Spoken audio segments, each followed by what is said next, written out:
¿Qué pasaría con los problemas que pueden haber en las vacunas? Que a una persona, por el motivo que sea, se han acabado las dosis de la suya, o cualquier otra, se le retrase una semana, 10 días, 20 días la segunda dosis. Nada. La vacuna tendría un efecto la segunda dosis tendría el efecto de aumentar la inmunidad, como en todos los demás casos.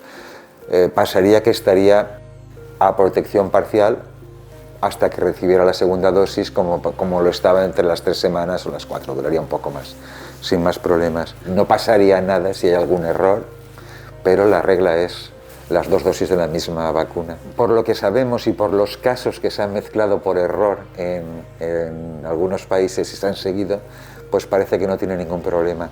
Incluso hay estudios en diseño que piensan combinar adrede las vacunas, porque creen que la combinación de una primera dosis y una segunda dosis podría mejorar la respuesta inmunitaria o incluso podría abarcar más posibles variantes de coronavirus y mutaciones. Pero todo esto está en estudio y todavía en este momento la idea es una y la segunda de la misma.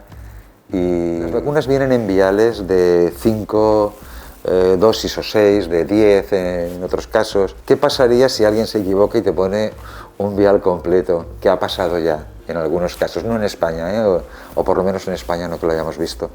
Nada tampoco, estas personas han sido seguidas, las que no han metido más dosis de la que tocaba, más carga de vacuna de la que tocaba, y no han tenido tampoco ningún problema, aunque esto desde luego no es conveniente.